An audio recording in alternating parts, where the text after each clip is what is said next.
안녕하세요. 저는 이제 30대 중반에 들어선 여성이에요. 직업은 작지만 나름 잘 나가는 쇼핑몰 운영하는 여성복 쇼핑몰 사장이랍니다. 저에겐 먼저 결혼한 여동생이 하나 있어요. 여동생에겐 토끼 같은 딸이 있는데 올해 벌써 7살이나 되었어요. 제 조카를 좀 자랑하자면 참 예쁘고요. 똑똑하답니다. 얼마나 똑똑하고 영민한지 가끔 절 깜짝깜짝 놀래킬 때가 있을 만큼요. 사실 제 눈에만 그래 보일 수 있긴 해요. 왜냐하면 제가 그 흔하다는 조카 바보거든요. 근데 요즘 아이들 참 빠르다더니 정말 우리 효민이를 보면 그 말 실감해요. 얼마 전에 인형을 잔뜩 사들고 여동생 집에 놀러 갔을 때 일이었어요. 효민이가 제 다리 사이에 쏙 앉더니 동그란 눈으로 그러더라고요. 이모, 우리 엄마랑 아빠는 첫사랑이래. 첫사랑끼리 결혼하는 건 엄청 힘든 일이야. 또랑또랑한 목소리로 첫사랑에 대해 이야기하길래 저는 깜짝 놀라서 물었죠. 우와, 효민이가 그걸 어떻게 알아? 그러자 조카가 눈을 동그랗게 뜨고 젤리 같은 입술을 달싹거리더군요. 효민이는 다 알지. 첫사랑은 이루어지기 힘든 거니까. 효민이는 그런 부모님 사이에서 태어났으니까 완전 소중한 사람이야. 정말 귀여워서 통통한 볼따구를 입안에 넣고 호로록 하고 싶은 걸 간신히 참았답니다. 저는 효민이를 꼭 껴안고 그랬죠. 맞지. 우리 효민이는 정말 소중한 사람이지. 그렇지. 효민이는 소중한 사람이야. 근데 이모, 응? 그럼 이모도 엄마 아빠처럼 첫사랑 있어? 첫사랑. 이 단어에 저는 순간 멈칫했어요. 어떤 누군가에겐 첫사랑이란 단어가 아련하고 아름답고 왠지 가슴 뭉클해지는 단어일 텐데 제 가슴엔 아픈 트라우마를 새긴 깊은 생채기를 남긴 단어였어요. 이모도 있지, 첫사랑. 그럼 이모 첫사랑 이야기 효민이한테도 해줄 수 있어? 효민이 궁금해요. 저는 잠시 망설이다가 고사리 같은 손을 꼭 잡으며 말했어요. 어쩌지? 지금 효민이한테 말해줄 수 없어. 이모 첫사랑은 예쁘고 아름답지 못해서 우리 효민이 같은 어린이가 들으면 충격받을 수도 있거든? 나중에 효민이가 더 커서도 궁금해하면 그때 말해줄게. 무슨 말이냐는 듯 저를 올려다보는 맑은 눈동자를 바라보며 저는 씁쓸하게 웃을 수밖에 없었습니다. 맞아요. 제게도 첫사랑은 있습니다. 인정하고 싶진 않지만 제 순정을 바치고 돈도 바치고 처참하게 버려졌던 정말 추악하기 그지없고 지질하고 더럽기 한이 없는 그 인간이 바로 제 첫사랑이에요. 김동민. 바로 제 첫사랑이자 아직도 이가 갈리는 이름입니다. 제 아름답기만 하던 첫사랑이 어떻게 이렇게 원수가 되었는지 제 사연 한번 들어보시겠어요? 제가 김동민을 처음 만난 건 대학교 1학년 때 친구의 손에 끌려나갔던 과팅에서였어요. 과팅이다 보니 무척 많은 사람들이 모여 있었고 그 안에서도 소극적이고 말수가 적은 저는 소외될 수밖에 없었어요. 하물며 전 세자매의 둘째인데다 어릴 때부터 여중 여고에 여대까지 입학했기에 남자에겐 약간의 두려움까지 가지고 있었고요. 사실 남자에 대해 딱히 흥미도 없던 차였기에 저는 그냥 머리수나 채워준다고 생각하고 구석 자리에 멍하니 앉아 있었어요. 기다란 테이블이 있는 커피숍이었는데 모두 음료를 주문할 때도 전 나도 그거 하고 말았죠. 그런데 그런 절 눈여겨보던 사람이 있었던 모양이었어요. 바로 제 첫사랑 김동민이었죠. 나중에 들은 이야기론 어쩔 줄 몰라 하며 식은땀을 흘리는 제가 사람들의 눈치만 보며 입을 꾹 다물고 있던 제가 참 예뻐 보였다고 해요. 뭔가 순수해 보이기도 하고 지켜주고 싶다고도 느꼈대요. 그렇게 저를 빤히 쳐다보고 있는 눈빛도 모른 채 저는 빨리 이 과 미팅이 끝나기를 손꼽아 기다리고 있었어요. 다들 음료가 앞에 놓이는데 아무리 기다려도 제 음료는 나오지 않더군요. 그래서 멀뚱히 빈 테이블만 보고 있는데 어디선가 섬세한 모양의 손이 쓱 새빨간 체리콕을 디밀더군요. 제가 놀라 퍼뜩 고개를 들자 엄청 모범생처럼 생긴 남자가 절 보며 쑥스러운 듯 웃더라고요. 음료 누락된 것 같아요. 체리 좋아하시는 것 같아서. 라며 제 가방에 붙은 체리 모양 배지를 보더라고요. 사실 그 가방이 저희 언니 거였어요. 전 체리를 그다지 좋아하지도 않았고요. 그런데 그 남자의 쑥스러운 미소가 괜히 좋더라고요. 그래서 저는 고개를 끄덕였죠. 감사합니다. 좋아하시는구나. 다행이다. 저 안 좋아하시면 어쩌나 엄청 걱정했거든요. 라며 가슴을 쓸어내리더라고요. 그런데 참 웃기죠. 남자에겐 관심도 없었고 딱히 연애를 해보고 싶다는 생각도 없던 제 눈에 그 남자만 보인 걸 보면요. 그런데 그 남자도 다르지 않은 눈치였어요. 그렇게 저희는 자연스럽게 번호를 교환하게 되었고 서로 연락을 주고받았어요. 이름은 김동민. 저보다 한 살 많은 오빠였고 근처 학교 행정학과였어요. 재수를 해 저와는 같은 학년이었고요. 연애, 그거 처음 경험해보니 참 요물이더군요. 통화로 마감하는 매일 밤이 설레고 서로의 안부를 물으며 시작하는 매일 아침이 들뜨더군요. 입맛은 거칠거칠해져 없어지고 심장은 구름 위를 떠다니는 듯 울렁거리고 처음 손을 잡은 찰나 서로의 체온을 느끼며 포옹하던 순간 그리고 입술을 살포시 맞춰오던 그 길고도 짧은 시간 동민 씨와 처음 만난 그 모든 순간들이 벅차고 설레고 아름다웠습니다. 평생 잊히지 않을 것 같은 두근거림의 날들이었죠. 이게 첫사랑이구나 라고 생각할 만큼 그리고 석 달이란 짧은 연애 끝에 2년 2개월이란 긴 기다림을 감내할 정도로요. 맞아요. 동민 씨는 석 달 후 군대에 가게 되었어요. 다행히 파주 어디에 있는 군대가 전방이었지만 그나마 가까웠어요. 지금 생각해보면 전 참 지극정성이 순해 보인 인간으로 태어났나 봐요. 매주 그 거리에 음식을 싸들고 면회를 갔으니까요. 편지나 전화로 먹고 싶다는 음식이 있으면 엄마에게 부탁하거나 용돈을 모아서 사서 면회를 갔죠. 부대에 김동민 이병 여자친구가 심사임당이라는 소문이 돌 정도였으니 참 대단했던 것도 같아요. 지금 생각하면 어떻게 그렇게 했나 싶을 지경으로 참도 정성을 다했네요. 거참, 그놈의 첫사랑 참 대단하긴 합니다. 어쨌든 그렇게 동민 씨는 만기 전역했고 학교로 복학했죠. 그때도 얼마나 기뻤는지 동민 씨도 정말 고맙게 생각하는 듯 했어요. 남자친구는 마중 나간 제 머리 위에 모자를 씌워주며 그랬어요. 다들 여자친구 연락 안 되고 고무신 거꾸로 신어서 타령하고 싶다고 할 때 여전히 넌 늘 내 곁에 있어줬지. 고마워. 정말 내가 잘할게. 너 때문에 힘든 군 생활 너무 잘 버틴 것 같아. 손등으로 눈을 비비며 그렇게 말하는 까까머리 남자친구가 어찌나 사랑스럽던지요. 저라고 안 힘들었을까요? 늘 쌓이는 콜렉트콜 요금에 왔다 갔다 차비에 가끔 대시해오는 남자들, 동민 씨의 힘들다는 칭얼거림. 모든 걸 다 이겨낸 저의 마음을 알아준 이 남자가 너무도 고맙고 소중하게 느껴졌습니다. 아니야, 동민 씨도 잘 버텨줘서 고마워. 내가 진짜 잘할게, 여진아. 나 정말 성공해서 너 세상에서 가장 행복한 여자로 만들어줄 거야, 진심이야. 좋아, 기대할게. 전 동민 씨의 진심을 고스란히 받아들였어요. 그렇게 제 마음은 또 그득한 사랑으로 벅차올랐죠.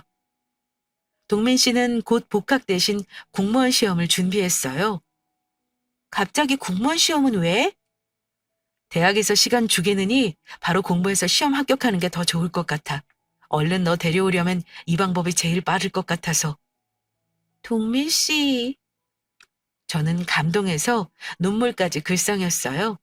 전 사실 대학은 졸업하는 게 좋다는 쪽이었지만 저와 결혼하기 위해 미래를 준비하겠다는 남자를 말릴 순 없었어요.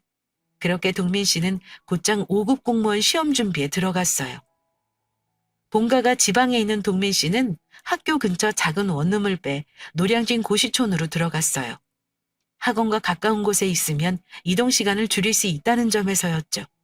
그렇게 부모님이 대학 등록금으로 모아두신 돈을 쪼개 학원을 등록하고 고시원비를 냈고, 그때부터 동민 씨의 노량진 생활이, 그리고 저의 뒷바라지가 시작되었습니다. 처음 반년은 문제없이 흘러갔어요. 동민 씨는 착실하게 공부에 임했고, 저와 없는 시간을 쪼개 밥을 먹었죠. 제가 시험 기간일 땐 함께 독서실에 가서 공부도 했고요. 제가 싸온 도시락을 나눠 먹으면서 키득거리기도 했어요. 자주 보지 못하고 흔한 데이트도 잘하지 못했지만 전 행복했어요. 추리닝의 안경바람에 슬리퍼를 질질 끄고 나오는 동민 씨에게도 불만은 없었죠. 그냥 함께 있을 수만 있다면 그걸로도 참 행복했습니다. 그렇게 시험일이 다가왔고 저는 새벽부터 바리바리 싼 도시락을 들고 응원을 나갔어요. 열심히 시험을 보고 돌아온 날엔 함께 마주보고 마시는 안주에 소주 한 잔을 기울였습니다. 그러나 결과는 낙방이었어요. 아이, 나 진짜 머리가 나쁜가?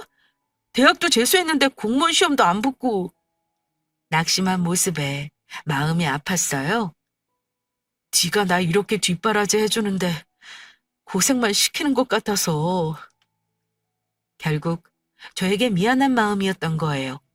전 울컥 치미는 눈물을 삼키고 동민 씨의 손을 꼭 잡았어요. 동민 씨, 9급도 아니고 7급도 아니고 자그마치 5급 공무원이야. 어떻게 한 번 해보겠어. 동민 씨 아직 젊어. 기죽지 마. 내가 늘 곁에 있잖아. 어? 그러자 동민 씨가 제 손을 꼭 붙잡더군요. 나 무슨 일이 있어도 다음 시험에 꼭 붙을게. 그러니까 조금만 기다려줘. 몇 년이고 여기 이 자리에 기다릴 테니까 마음 편하게 먹어. 알겠지? 저는 그렇게 방긋 웃었습니다.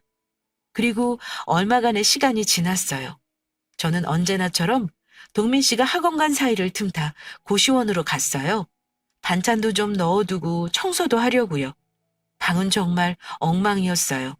저는 우선 제가 직접 사온 속옷과 양말 그리고 티셔츠를 잘 정리해서 넣고 해진 것들을 버렸어요. 그리고 책이며 속옷 양말 따위가 아무렇게나 널브러진 좁은 방을 청소하고 있을 때였어요. 갑자기 문이 벌컥 열리더니 웬 중년 여성분이 절 보며 눈을 동그랗게 뜨시더군요. 어머, 아가씨는 누구야? 네? 저는... 그러는 아주머니는 누구신데요? 두 여자가 마주보고 앉았어요. 알고 보니 이 여성분은 동민 씨의 어머니더라고요. 시골에서 음식을 싸들고 올라오신 거였어요. 혹시 내 아들 골방에서 굶어 죽지 않나 하고요. 그런데 때마침 청소하고 있던 저를 딱 마주친 거죠. 그래? 아가씨가 동민이 여자친구라고? 그 물음에 저는 다소곳이 대답하며 인사를 건넸습니다. 네, 안녕하세요. 안주희입니다. 반가워요. 난 동민이 애미 되는 사람이에요. 동민 씨의 어머니는 평범한 시골 아주머니셨어요. 포근한 인상에 흔히 생각하는 인심 좋고 오지랖 넓어 보이는 그런 분이요. 어머니가 묻더군요. 우리 동민이랑은 얼마나 만났고? 한 3년 되었어요. 아이고, 오래 만났네. 그래, 나이는 몇 살? 이렇게 대화를 주고받았어요. 그리고 어머니는 방안을 쭉 둘러보시며 그러더군요. 애가 이 골방에 갇혀서 온종일 공부만 할 거 생각하면 가슴이 미어져. 그래도 여자친구가 이렇게 잘 챙겨주니 어찌나 고마운지 모르겠네. 그러며 제 손을 꼭 잡으시더군요. 아닙니다. 제가 좋아서 하는 건데요. 그렇게 학원에서 돌아온 동민 씨와 저 어머니는 셋이 나란히 앉아 밥을 먹었고 다음날 내려가시는 길도 공부에 바쁜 동민 씨 대신에 제가 배웅해드렸어요. 버스를 타시기 전 어머니는 이제 한 식구나 다름없는데 전화번호는 있어야지. 하며 당신 핸드폰을 내미시더라고요. 거절하기 힘들어 제 번호를 찍어드렸고 그날부터 저는 왜인지 그 집안의 며느리가 된 것 같았어요. 집안에 대소사가 있으면 꼭 저를 지목해 함께 부르셨고 동민 씨가 공부 때문에 못 가면 저라도 내려오라고 하셨어요. 그때쯤 제가 취업을 했는데 바쁜 시간을 쪼개 내려가서 김장도 하고 제사도 돕고 심지어 어르신들 술상까지 차려드렸어요. 시류와는 동떨어진 시골에 사시는 분이니 어련히 그게 맞다고 생각하시나 보다. 전 그렇게 이해했고 참 미련할 만큼 묵묵히 그 집의 며느리처럼 참 잘했던 것 같아요. 그렇게 제 인고의 시간은 흘렀습니다. 그때쯤 동민 씨는 함께 공부하던 친구들이 하나하나 시험에 붙어 고시원을 떠나기 시작했고 동민 씨의 짜증이 심해졌어요. 아, 이딴 것 좀 해오지 말라고! 제가 해온 반찬을 던져버릴 때도 있었고 너 나보는 눈빛이 왜 그래? 너 나 한심하지? 라며 열등감이 폭발해 저를 몰아붙이는 일도 부지기수였죠. 제가 외식구 밥값을 내는 것을 보고는 너 그깟 돈 번다고 무시하냐? 너 내가 우스워? 라며 제 마음에 생채기를 내기 일쑤였습니다. 뭔가 전 동민 씨가 좁은 방 안에 틀어박혀 온종일 깨알 같은 글씨들만 들여다보고 있는 상황이 안타까웠어요. 동민 씨는 계속해서 떨어지는 시험에 지쳐가고 있었고 저는 그럴 때마다 동민 씨에게 힘이 되어주기 위해 안간힘을 쓰며 그를 위로했어요. 동민 씨, 지금 이 시기만 잘 넘기면 잘 될 거야. 응?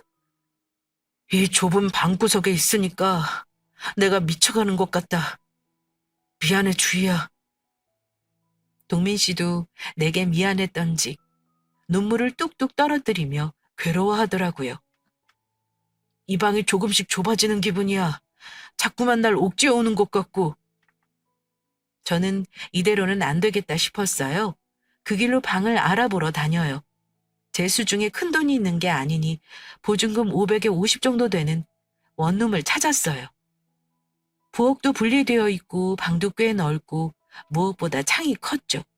저는 없는 돈을 털어 좋은 침대를 사고 좋은 책상을 사서 집을 꾸몄어요. 그곳에서 편하게 공부할 동민 씨를 생각하면 비어가는 통장 잔고도 아깝지 않았어요. 저는 동민 씨 생일에 맞춰 집을 정리했고 동민 씨의 학원이 끝나길 기다렸다가 집으로 데려왔죠. 아니, 어딜 가는 거야? 시험이 코앞이구만. 잔말 말고 얼른 와보라니까. 어?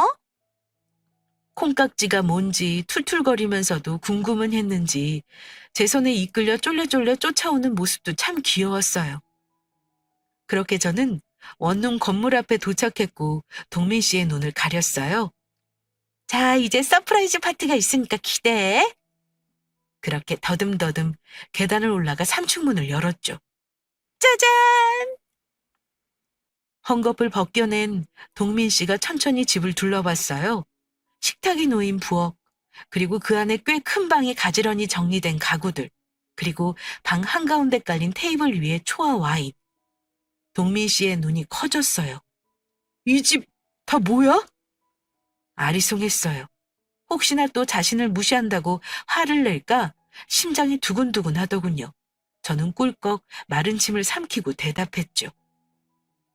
동민 씨 생일 선물 여기서 편하게 공부하라고.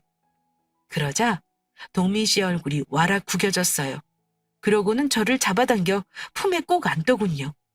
주희야, 고마워. 넌 정말 천사야. 정말 너무 고마워. 제 어깨가 축축하게 젖어가는 듯도 했어요. 저는 동민 씨를 그렇게 세게 안고 한동안 그의 눈물을 받아주었습니다. 이사 후 동민 씨는 정말 더 열심히 했어요.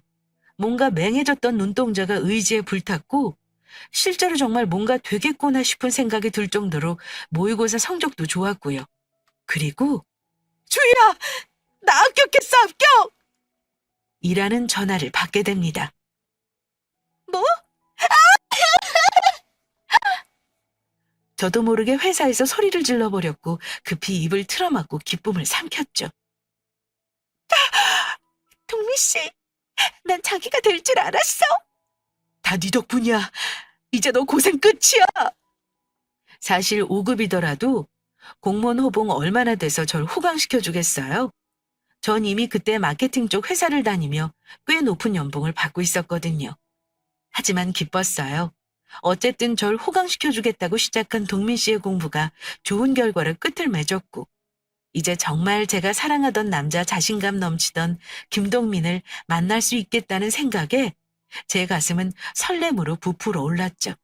그렇게 합격을 하고 저는 5년간 하지 못했던 데이트도 실컷 하고 영화도 보고 둘만의 오붓한 시간도 가질 생각에 들떴어요. 동민 씨, 오늘 저녁에, 오늘 저녁? 나 오늘 저녁엔 동기들이랑 술 약속 있는데 합격했다니까 술 사라고 난리야. 아, 알았어. 그래, 술 조금만 마시고. 응, 연락할게. 제 바람과 달리 동민 씨는 참 바빴어요. 그동안 공부하느라 하지 못했던 속상했던 것들이 저와의 데이트가 아니라 친구들을 만나 술을 마시고 수다를 떠는 것이었구나 생각하니 마음이 씁쓸하더군요. 하지만 한편으론 이해했어요. 한참 놀고 싶은 나이에 그렇게 틀어박혀 공부만 했으니 얼마나 힘들었겠어요. 그렇게 이해하며 넘어가기를 몇 날 며칠이 되어갔죠. 그날은 주말이었어요. 일부러 텅텅 비워놓았던 스케줄은 동민 씨가 갑작스럽게 잡혔다는 술 약속으로 취소가 되어버렸어요. 할 일도 없고 심심하기도 하고 오랜만에 원룸 청소나 해주러 갈까 하며 짐을 챙겨 집을 나섰어요. 가는 길에 동민 씨가 좋아하는 과일도 한아름 샀죠. 이건 합격하기 전보다 더 힘드네. 휴 신세 한탄을 하며 현관문 비밀번호를 눌렀어요. 띠띠띠띠. 그런데 문이 열리는 소리 대신 비밀번호가 틀렸다는 경고음이 들려오더군요. 몇 번을 연거푸 해보아도 마찬가지였어요. 비밀번호를 바꾼 건가? 그럴 리 없는데. 저는 곧장 동민 씨에게 전화를 걸었지만 받지도 않았어요. 저는 어쩔 수 없이 그 자리에 앉았어요. 짐도 무거웠고 집으로 돌아가기에도 애매한 시간이었거든요. 그렇게 앉아 핸드폰도 하고 멍하게 생각도 했다가 건물 밖으로 나 있는 창문에 기대 턱을 괴고 하늘을 보고 있었어요. 괜한 불안함이 밀려들더군요. 혹시나 동민 씨가 내가 시시해졌을까? 권태기인가? 이런저런 생각을 하며 하늘을 보고 있다 무심코 내려다본 아래엔 엉겨붙은 두 남녀가 격렬한 키스를 나누고 있더군요. 아, 나도 저렇게 뜨거울 때가 있었는데. 쩝 헛웃음을 내쉬며 돌리던 시선에 가시처럼 걸리는 무언가가 있었어요. 남자가 입고 있는 니트는 제가 동민 씨에게 선물했던 것과 같은 디자인이었어요. 가만히 내려다보니 뒤통수가 낯익더군요. 키와 덩치까지 하나같이 모두 동민 씨와 같은 거예요. 그때였어요. 들러붙어 있던 두 사람의 얼굴이 천천히 떨어졌어요. 믿고 싶지 않았지만 1층에서 열렬한 키스를 나누던 남자는 바로 제 남자친구인 동민 씨였습니다. 저는 너무 놀라 비명이 삐져나오는 입을 허겁지겁 틀어 막았습니다. 그리고 간절히 빌었어요. 제발, 제발 여긴 오지 마. 내가 선물한 이 집엔 그 여자를 들이지 마. 하지만 그 말은 곧 현실이 되어버렸습니다. 두 손을 꼭 잡은 남녀가 건물 안으로 들어서더군요.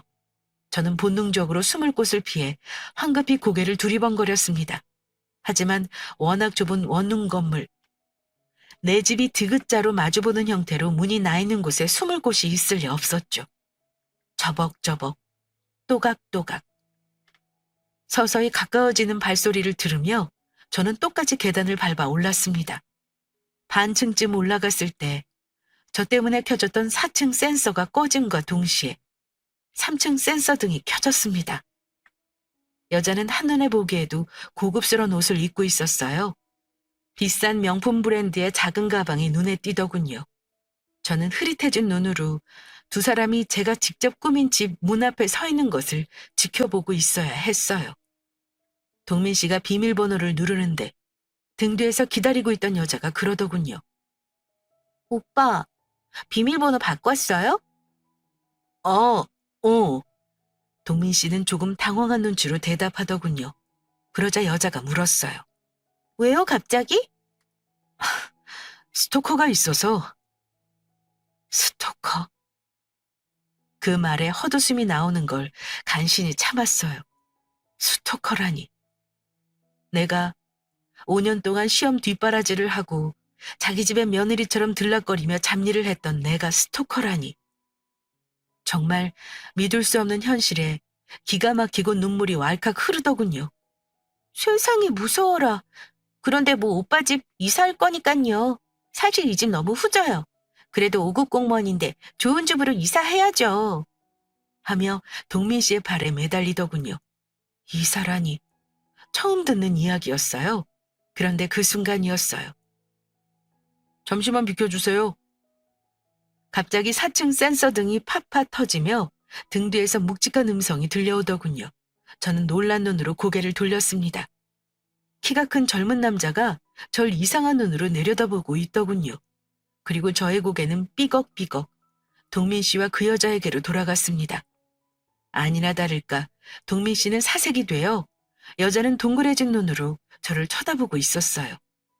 순식간에 세상의 따가운 시선이 제게 쏠렸고요. 여자의 입에선 결국 혹시 저 여자가 오빠 스토커예요? 라는 말이 흘러나왔죠. 그런데 그 다음 이어진 동민 씨 말이 가관이었어요. 맞아. 그 스토커. 연지야, 얼른 집으로 들어가자. 그러며 황급히 열린 문으로 여자를 끌어당기더군요. 오빠 있어봐요. 경찰에 신고해야지. 저기요, 이봐요.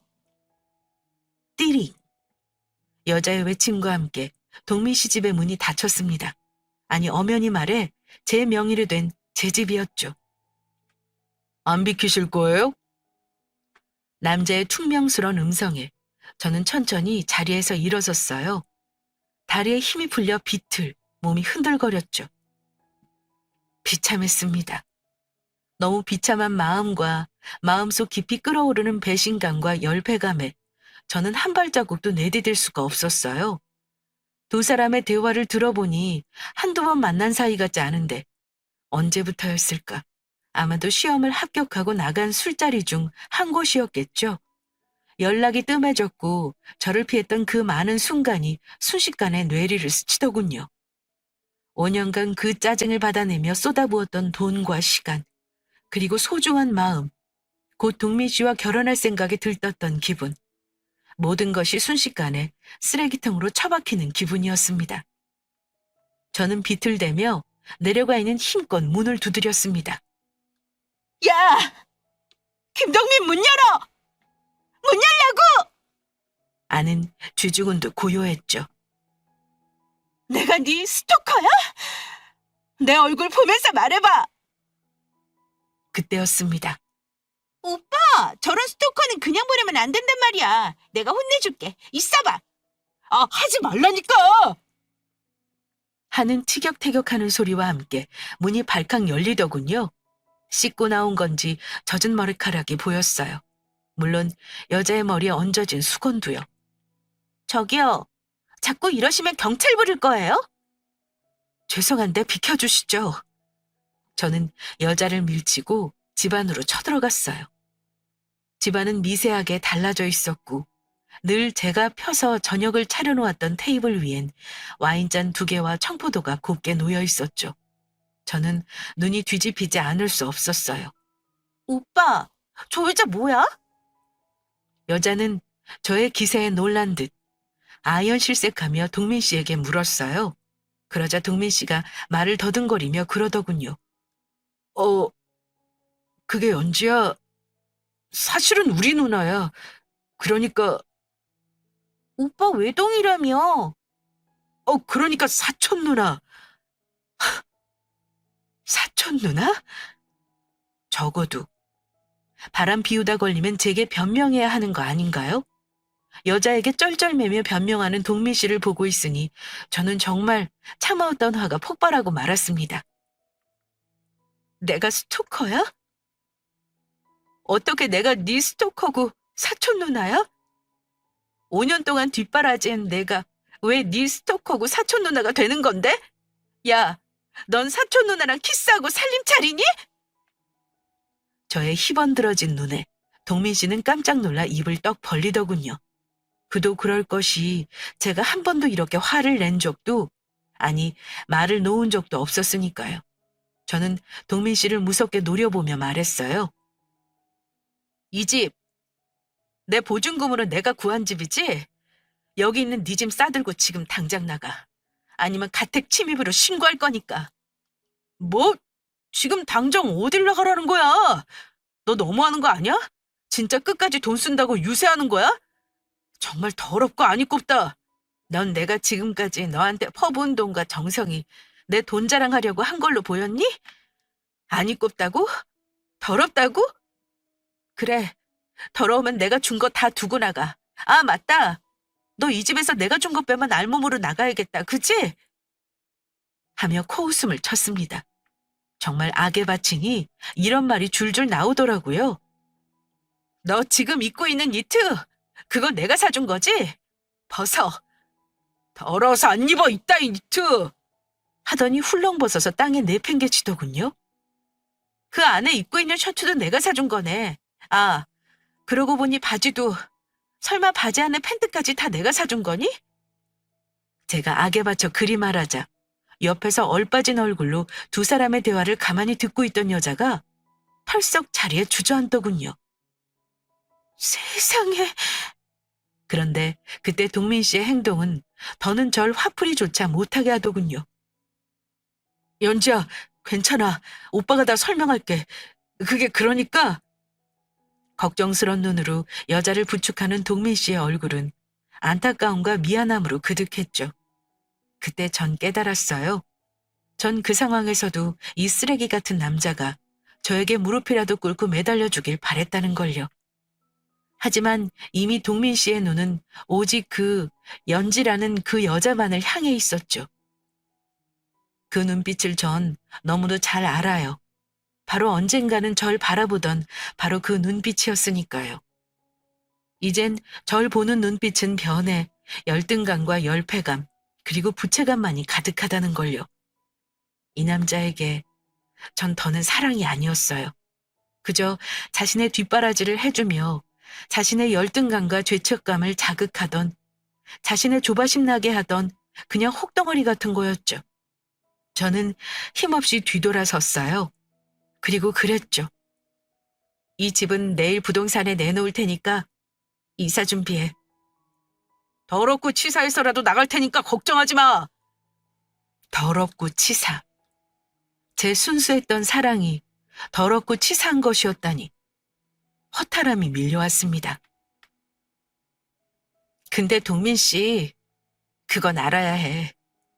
넌 인간도 아니야. 최소한 널 위해 5년을 버린 내게 미안해는 했었어야지. 널 뒷바라지 할 수 있다는 것만으로도 기뻤던 날 위해 마지막 예의는 지켰어야 해. 쥐도 인간인지 아무 말도 못하더군요. 전 그렇게 허탈하게 집을 나왔습니다. 제 순수했던 첫사랑이 그렇게 끝나버리는 순간이었죠. 그렇게 저는 무너져서 폐인처럼 살았을까요? 아니요. 저 생각보다 독한 여자예요. 5년간 공시생 뒷바라지 하는 거 맘 약한 사람은 절대 못해요. 어쩌면 그 5년이란 시간이 절 강하게 만든 것일지도 모르죠. 정말 배신감에 치를 떨었고 너무도 힘들었지만 한편으론 짐을 벗은 듯 홀가분했어요. 첫사랑의 아픔은 뒤로 하고 그 길로 회사에 사직서를 냈습니다. 사실 계속 하고 싶었던 쇼핑몰 사업이 있었는데 동민 씨 뒷바라지를 해야 하니 회사에 발목 잡혀 있을 수밖에 없었거든요. 이제 들어갈 돈도 짐도 없어졌으니 마음은 힘들었으나 가벼웠어요. 제가 동민 씨와 헤어졌다는 소식에 친구들과 가족들은 반색을 금치 못했어요. 다들 그 자식과 잘 헤어졌다며 절 위로했죠. 물론 쓰디 쓴 첫사랑을 맛본 저의 귀엔 들리지 않는 위로였지만요. 그리고 소개팅 제의가 쏟아졌어요. 하지만 전 모두 거절했어요. 사랑 같은 거, 연애 같은 거 다신 하고 싶지도 않더라고요. 대신 저는 일을 선택했어요. 시련의 아픔을 잊기 위해 열심히 발로 뛰었죠. 아이템은 정말 좋았는데 홍보에 미숙한 저는 발목이 잡혔어요. 그것에 끙끙대고 있는데 친구가 한 사람을 소개해 주더군요. 너한테 도움될 거야. 좀 건방지긴 한데 그래도 내가 말은 잘해놨으니 도와는 줄 거고. 좀 고가워도 참고 부탁 좀 잘해봐. 내키지 않았지만 어쩌겠어요. 홍보가 가장 중요한 인터넷 쇼핑몰이니. 저는 단단히 마음먹고 약속 장소로 나갔습니다. 거긴 어떤 훤칠한 키에 멀끔하게 생긴 남자가 앉아 있었어요. 보기에도 차가운 인상을 보곤 아, 이 남자 진짜 까칠하겠구나 생각하며 꾸벅 인사를 했어요. 그런데 남자는 저를 알아보는 듯 미간을 구기더군요. 그리고는 한다는 말이 가관이었습니다. 스토커? 제가요? 제가 댁 스토커라고요? 라고 따지듯 말하며 남자의 얼굴을 유심히 보는데 어딘가 낯이 익더라고요. 누군가 유심히 보는데 저를 아래로 내려다보는 눈빛을 보고 딱 떠오르는 장면이 있었어요. 동민 씨와 헤어지던 날 계단에서 제게 비켜달라고 했던 바로 그 남자였습니다. 어? 반갑지도 않은데 참 반갑기도 하고 복합적인 기분이 들더군요. 그런데 남자도 마찬가지인 것 같았어요. 남자 또한 황당하다는 듯 피식 웃으며 그랬죠. 저 스토커 아니에요. 알아요. 그날 친구네 집까지 댁 목소리 다 들렸거든요. 그래서 그 팬티는 댁이 사준 거 맞았습니까? 저는 얼굴이 시뻘개졌어요. 그날의 창피함과 무안함이 확 끓어오르는 기분이었죠. 하지만 남자는 대수롭지 않게 웃으며 그러더군요. 이거 인연인지 악연인지 어쨌든 꽤 인상적이긴 했습니다. 남자의 이름은 승훈이었어요. 알고 보니 홍보 마케팅 쪽으로 알아주는 홍보회사를 가진 대표였고 제게 전폭적인 지지를 약속했어요. 모든 홍보 비용과 전략은 제가 책임질 테니까 회사 지분의 5%를 주세요. 5%요? 고작? 인터넷 쇼핑몰 대부분의 지출이 홍보인데 5%라니 너무 터무니없는 금액에 놀라 물었어요. 왜요? 너무 작아요? 그럼 5%에 일주일에 한 번 저녁 식사 어떻습니까? 주말에 혼자 먹는 식사가 좀 외롭거든요. 예, 뭐. 그렇게 저는 승훈 씨의 도움을 받아 본격적으로 쇼핑몰을 시작했고 사업이 꽤 높은 수익을 얻으며 자리를 잡은 만난 지 2년 만에 조심스러운 고백을 받았습니다. 다시 만나게 되었던 그날부터 제게 반해 있었다고요. 사실 처음 만났던 날도 그렇게 울고 있는 제가 참 궁금했었답니다. 대체 어떤 여자길래 한눈에도 자기보다 떨어져 보이는 저 따위 남자 때문에 눈물을 흘리고 있을까? 저 남자는 어떤 복을 타고났길래 이런 예쁜 여자의 사랑을 받는 걸까라고요. 첫사랑의 아픔과 불신에서 벗어나지 못했던 저는 망설였지만 승우 씨는 제게 기다릴게. 난 늘 여기 있으니까 천천히 와. 대신 다른 남자 만나지 말고. 라며 호쾌하게 웃더군요. 그렇게 저희는 조심스럽게 우정 같은 혹은 사업 파트너 같은 연애를 시작하게 되었어요. 승훈 씨는 제게 지극정성이었어요. 마치 동민 씨에게 제가 주었던 사랑을 고스란히 돌려받는 기분이었어요. 포근하고 편안했어요. 하지만 내심 마음 한편의 불안함으로 승훈 씨에게 마음의 문을 열지 못하고 있었죠. 그런 저를 승훈 씨는 말없이 기다려 주었고요. 그렇게 동민 씨와 헤어진 지 3년, 승훈 씨와 만난 지 1년이 되던 해 어느 날이었습니다. 모르는 번호로 전화가 오더군요. 네, 여보세요? 수화기 너머에선 아무런 말도 없었습니다. 잘못 걸었나 하며 끊으려는데 나야 주희씨, 동민이. 귀에 익은 음성이 들려오더군요. 저는 순간 숨이 멎었어요. 첫사랑이라는 게 웃기죠. 그렇게 치를 떨며 분노와 배신감에 울었는데 목소리를 들으니 갑자기 울컥 올라오는 무언가가 있더라고요. 바보처럼요. 무슨 일이야? 저는 냉랭하게 물었지만 음성은 떨리고 있었어요. 잠깐 만나서 이야기할 수 있을까? 바보처럼 저는 그 자리에 나가고 말았죠. 대신 승우 씨에겐 언제 어디서 만나고 오겠다고 허락을 맡았고요. 승우 씨는 쿨하게 허락해 주었습니다. 그리고 그날 동민 씨는 그대로더군요. 딸딸막한 키에 동그란 얼굴. 대체 내가 이 남자에게 왜 그렇게 목을 맸나 싶을 만큼. 콩깍지가 벗겨지고 첫사랑의 환상에서 벗어나고 나니 참 비루해 보이더군요. 키 185에 잘생긴 승우 씨와는 정말 말 그대로 비교가 되는 외모였어요. 첫사랑의 환상을 그대로 안고 살 걸 후회까지 될 정도였죠. 잘 지냈어? 더 예뻐졌다. 제 앞에 앉아 이야기하는 동민 씨를 보는 둥 마는 둥 쏘아붙였습니다. 헛소리하지 말고 용건이나 말해. 그러자 동민 씨가 쭈뼛쭈뼛 본론을 꺼내더군요. 사실 나 엄청 후회 많이 했어. 엄마한테도 엄청 혼 많이 났어. 그동안 누굴 만나도 역시 너만한 여자는 없더라. 내가 왜 그런 병신 같은 짓을 했는지 자꾸만 후회가 되고. 3년간 한 번도 편하게 잠든 적이 없다며 제게 머리를 조아리는 동민 씨의 뒤통수를 보며 코웃음을 쳤죠. 그래서 말인데 나 너랑 다시 시작하고 싶어. 이제 나도 자리도 좀 잡았고 너 고생시키지 않고 살 수 있어. 그러니까 나랑 다시 시작하자. 결혼을 전제로. 뻔뻔하게 그지없는 얼굴에 침을 뱉어주고 싶었습니다. 저는 동민 씨를 비스듬히 바라보며 말했죠. 동민 씨, 사실 나만한 여자는 어디에도 없어. 너 같은 쓰레기 같은 찐타한테 그렇게 예쁜 순정을 가져다 바칠 바보는 이 세상에 나밖에 없었으니까. 근데 어쩌지? 나도 동민 씨 덕분에 예쁜 순정이 다 망가져서 이젠 그런 여자가 아닌데? 저는 지갑을 열어 명함을 내밀었습니다.